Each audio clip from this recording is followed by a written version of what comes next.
안녕하세요. 반갑습니다.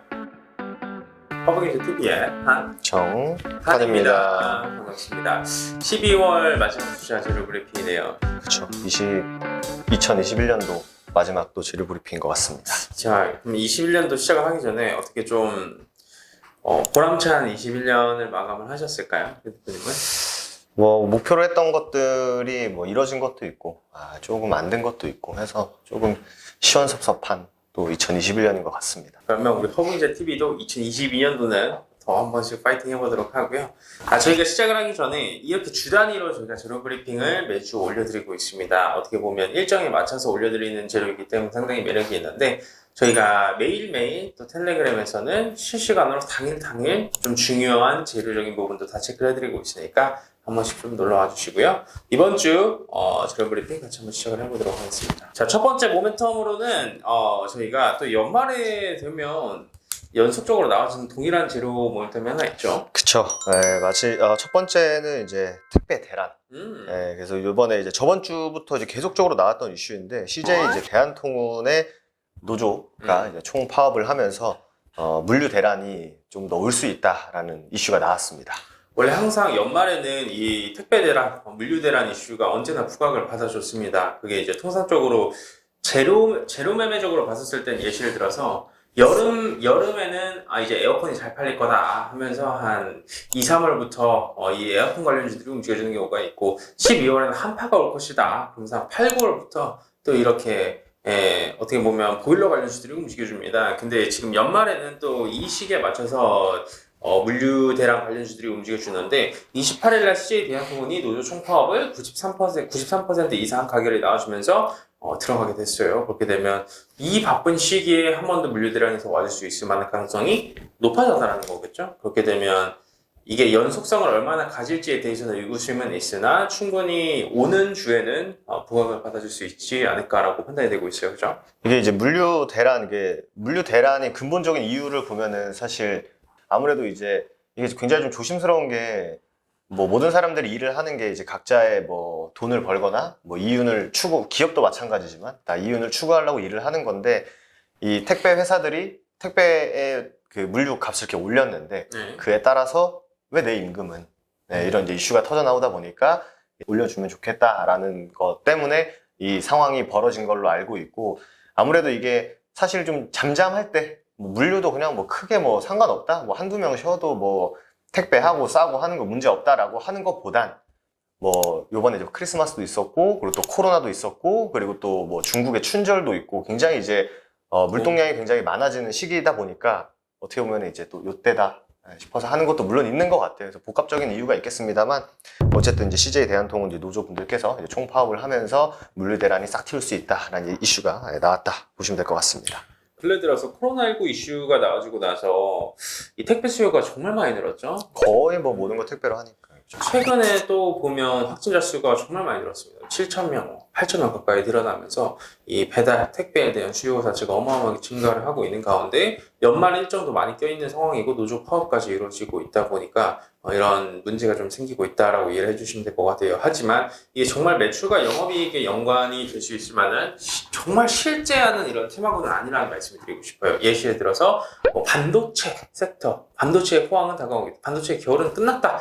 라는 이런 모멘텀 같은 경우에는 실제 매출과 영업이익에 이어질 수밖에 없을 만한 재료이기 때문에 연속성을 가지는 경우가 많아요. 하지만 지금처럼 노조 총파업 이슈도 있고 이래저래 연말에 한 번씩 오는 테마군들은 말 그대로 테마로서만 대응을 해나가심을 좀 권장드리도록 하겠습니다. 단발성 테마일 가능성이 높고 그에 따라서 좀 단기적인 트레이딩에서 접근을 해야 된다. 말씀을 좀 드리도록 할게요. 자, 그러면 관련주 같은 경우에는 저희가 천천히 또 차후에 이 영상 마감할 때쯤에 정리를 해서 올려드리도록 하고요. 두 번째 모멘텀 저희가 4분기로 반도체를 봐야 하는 이유, 4분기 실적주로 반도체를 봐야 되는 이유에 대해서 좀 말씀드리도록 하겠습니다. 자, 첫 번째 포인트를 보자면 메이저들의 모든 시선이 지금 반도체 저평가 매력에 집중되어 가고 있다고 보시면 될 것 같아요. 에너지, 철강부터 시작을 해가지고 시크니컬 업종이라고 하죠. 시크니컬 업종이라고 하는데 경기 민감 업종 같은 경우에는 좀 보수적인 포지션을 지금 메이저들은 취하고 있는 모습을 보여주고 있습니다. 이 기대 인플레이션이 하락을 하게 되면 실적 하향 압력 자체도 높아질 수밖에 없기 때문에 비중 축소를 하겠다는 의견이 좀 팽배한 상황이고요. 역설적이게 이제 철강 업종, 뭐 포스코, 현대제철 이런 기업군들은 지금 4분기에 역대급 실적을 또 써나가고 있습니다. 하지만 포지션 자체는 매도 포지션이 벌써 실적에 대한 기대감 선반영이 됐다 정도로 이해를 해주시면 될 것 같고요. 지금은 IT 분야를 봐야 되죠. IT 분야에 좀 양호한 이 수출 실적에도 불구하고 이 MSCI 이제 코리아 IT하고 이제 아시아 IT 상대 강도로 좀 봤었을 때 2010년 이후에 가장 낮은 수치를 좀 기록을 해나가고 있습니다. 그만큼 겨울이 지나고 실적적인 측면에서 가시적인 퍼포먼스를 보여주고 있는 IT 업종 자체가 2010년도 이후로 어떻게 보면 정말 저평가를 받고 있다는 뜻이에요. 그렇죠? 그렇죠. 그 올해 사실 이제 2021년 1월부터 어떻게 보면은 이제 연초였죠. 그때 네. 이제 삼성전자라는 종목이 주가가 엄청나게 많이 올라갔었는데 그때 당시의 코스피랑 지금의 코스피랑 그렇게 크게 차이가 안 납니다. 주가 지수 자체가. 근데 사실 많은 분들이 아시겠지만 코로나 이후로 뭐 물론 상대적인 차이는 있겠습니다만 대부분의 기업들이 굉장히 좀 매출이나 영업이익을 많이 냈었고 그럼에 따라서 기업들의 뭐 실적이라든지 돈을 잘 벌었는데 주가는 어떻게 보면 전반적인 평균치는 똑같다라고 하는 거 보면 굉장히 좀 저평가되어 있다고 충분히 말할 수 있고 그리고 이제 삼성전자가 영업이익 뭐 매출액 나오는 거 보면은 사실 왜 주가가 여기에 계속 머물러 있는지에 대해서 의문을 품으시는 분들이 굉장히 많습니다. 맞습니다. 극단적으로 삼성전자가 한국에 편입되어 있지 않았다면 이라는 이제 전제 조건을 특히 뭐 삼성전자, 뭐 하이닉스, 현대차 이런 기업에 많이 갖다 붙이는데 그만큼 뭔가 우리나라에 있지 않고 그냥 글로벌 상황에서 이 기업이 좀 평가를 받았다면 굉장히 싸다라는 얘기들이 굉장히 많고 실제로 영업이익 매출액도 계속 엄청나게 늘어가고 있습니다. 그리고 전 세계적으로 봐도 삼성전자의 투자, R&D가 세계 전 그룹에서 한 3위, 4위 정도 하거든요. 그러니까 그만큼 돈도 많고 투자도 많이 하고 그리고 뭐 일부 분야에서는 더 이상 따라올 수가 없다 사실. 표현을 굉장히 재밌게 했는데 삼성전자에 경쟁자는 없다. 다만 정만 있을 뿐. 그러니까 삼성전자를 따라가기 위한 기업들만 있다라는 표현을 보면은 상대적으로 반도체 기업들이 굉장히 저평가되어 있는 게 맞죠. 맞다고 볼 수 있을 것 같아요. 저도 개인적으로. 어떻게 보면 주가가 지지부진했었던 이유도 이 공급 쇼티지 우려감도 좀 있었었고 2022년도에 좀 이 감소를 할 것이라는 그 전망치가 있었었는데 그게 11월부터 바닥을 다지는 모습을 보여주고 있습니다. 사실 정 대표님께서 말씀해 주신 것처럼 SK하이닉스, 삼성전자 순이익은 정말 가시적으로 단계적으로 증가를 해나가고 있는 모습인데 이 늘어나는 이익의 전망치가 줄어들 것이라는 그 우려감이 11월부터 바닥을 찍어줬다고 보시면 될 것 같아요. 그뿐만 아니라 이제 DDR5라고 하는 차세대 메모리 반도체가 2022년도부터 가시적으로 각광을 받을 수밖에 없습니다. 그렇죠? 그쵸. 그 DDR4가 이제 2014년도에 나왔습니다. 2014년도에 나왔었는데 이게 지금 이제 많이 뭐 컴퓨터 좋아하시는 분들이라든지 뭐 그래픽 카드 이런 거 보시는 분들은 뭐 그러니까 모아두는 사이트들 있지 않습니까? 그거 검색만 해보시면 DDR4는 거의 한 2만 원에서 3만 원대에서 거래가 되는데 DDR5 같은 경우에는 최소한 40에서 50부터 시작을 하는 거가 이제 당연히 이제 숫자가 4에서 5로 늘어나는 건 뭔가 더 좋아졌겠죠. 그러니까 성능이라든지 뭐 속도, 용량 이런 것들도 다 증가를 한 어떻게 보면 업그레이드된 그런 제품이다 보니까 그래서 새롭게 이제 DDR5라는 제품이 어떻게 보면 이제 경쟁이 다시 들어가는 거고 실제로 양산이 된다라는 얘기들도 있다 보니까 시장에서도 DDR5 관련주들이 많이 반응을 하고 있죠, 실제로. 그리고 뿐만 아니라 저희가 또 이 메타버스의 주요 키워드는 반도체라는 말씀을 한번 드렸습니다. 이 메타버스 산업 자체의 성장성이 정말 가파르게 이루어지고 있고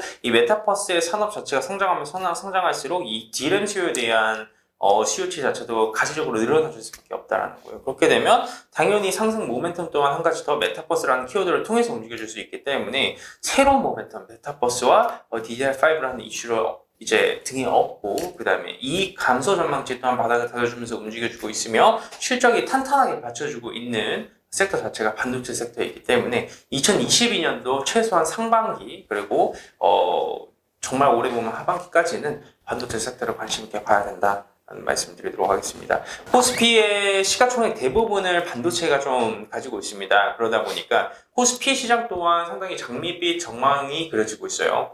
반도체 섹터가 살아나는 순간 코스피 시장도 살아나줄 수밖에 없습니다. 그거는 어떻게 보면 이 대한민국 시장의 진리이지 않을까. 라는 말씀드리도록 할게요. 연말에 상당히 많은 매도 물량이 지금 출하되고 있는데 그 대부분 외국인들의 순매수 물량이 반도체 쪽으로 좀 강하게 들어가고 있죠. 그렇죠. 그리고 뭐 사실 이제 제가 이제 저저번 주에 저희가 얘기했던 것 같은데 이제 대선 후보가 뭐 코스피 뭐 5천 갈 수 있다 뭐 이런 말씀하시는 것도 이재명 현 대선 후보 분이 말씀하신 건데 그 단순히 이제 누구 입에서 나왔다는 걸 떠나서 5천을 가려면 삼성전자가 일단 가야 됩니다. 안 가면 못 가죠. 네, 반도체가 무조건 가야 되는 거기 때문에 뭐 물론 반도체 산업 육성시키겠다 이런 표현은 아니고 그냥 전반적으로 증시를 우리나라 굉장히 저평가되어 있기 때문에 증시가 올라가는데 도움을 하겠다라고 표현을 하신 거죠. 근데 내막을 좀 살펴보면은 삼성전자 반도체 기업들이 꼭 가야만 5천을 갈 수 있다라는 것까지 말씀드리면 될 것 같습니다. 그리고 이제 나중 가서는 외국인 수급에도 좀 영향을 줄 만한 이슈가 있는데 그게 이제 페드의 통화 정책이라고 좀 보시면 될 것 같아요. 이 페드의 통화 정책 정상화 기조가 다른 주요국들보다 좀 더 빠르고 강하게 좀 이루어지고 있습니다. 그렇게 되면 원달러는 솔직히 지금 갈 때보다 더 낮은 가격에 이루어질 수밖에 없는 거고 달러 원 환율이 떨어지게 되면 역시나 외국인 수급이 들어와줄 수밖에 없다는 거겠죠. 그리고 외국인 수급이 들어와주게 되면 거기서 가시적인 수급 유입이 들어와줄 수 있는 건 반도체 섹터가 맞고 그 안에서의 삼성전자, 하이닉스 등 코스피 시장 위주로 집중이 될 가능성이 높다. 그렇기 때문에 연초 같은 경우에는 중소형주보다는 대형주 위주로 보시는 게 맞고 그 안에서의 대장 역시나 반도체이지 않을까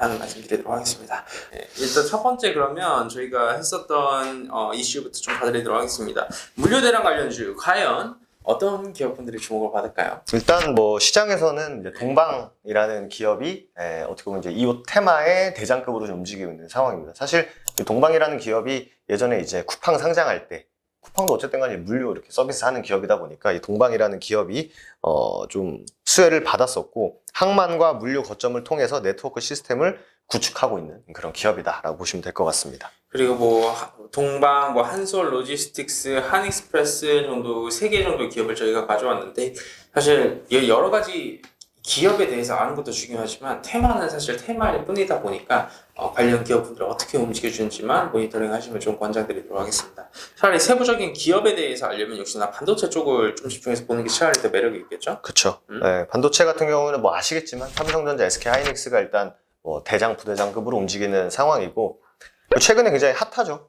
네, 뉴스에서도 많이 나왔었고 둥지쌤이 네, 뭐 슈퍼개미가 3,500원인가요? 네네. 하여튼 뭐 엄청난 금액을 실명까지 공개가 됐었죠. 그래서 네, 맞습니다. 네, 동지세미캠이 어떻게 보면은 뭐 DB하이텍, 뭐 주성 엔지니어링 이런 기업들과 같이 어떻게 보면 약간은 좀 중형주급에서는 이제 잘 움직이는 종목인데 이 동지세미캠 같은 경우에는 사실 요번 이슈뿐만 아니라 과거에 이제 일본의 이제 화이트리스트 배제 그때도 수혜를 받았었고 반도체의 꽃이다라고 하고 있는 이제 포토 레지스트리 관련한 기업이고 국산에 성공을 거의 이제 할 수 있는 뉴스에도 많이 나온 그런 기업입니다. 그래서 관심 있게 보시면 좋을 것 같습니다. 사실 기술 난이도가 너무 높다 보니까 전량 해외에서 수입을 해왔었던 품목이었는데 국산화에 성공을 했고 가시적인 퍼포먼스를 보여준 기업 동질 세미캠이지 않을까라는 말씀드리도록 할게요. 그 다음에 또 ISC라는 기업을 좀 가져왔습니다. ISC라는 기업은 이번에 DDR4에서 DDR5로 전환이 될 때 가시적인 수혜를 받아줄 수 있는 기업이라고 좀 보시면 될 것 같고요. 메모리 반도체의 속도와 전력 효율이 향상이 되는 만큼 칩의 크기 또한 한 15%가량 증가가 될 수밖에 없습니다. 그렇게 되면 그 증가에 따라 메모리 반도체의 크기만큼 소켓 역시 크기가 증가할 수밖에 없는 거고 그에 따른 수혜 관련 기업은 바로 ISC 정도다라고 이해를 해주시면 될 것 같습니다. 반도체 기업은 역시나 삼성전자, 하이닉스, 동진세미캠 엄청 많죠. 엄청 많지만 그 안에서의 좀 선별적인 종목 픽이 중요하지 않을까. 자, 좋습니다. 그럼 저희가 관련주들까지 깔끔하게 정리해드렸으니까 관심 있게 한 번씩 봐보시고요. 다음 주는 또 2022년도 내로 브리핑으로 인사드리도록 하겠습니다. 감사합니다.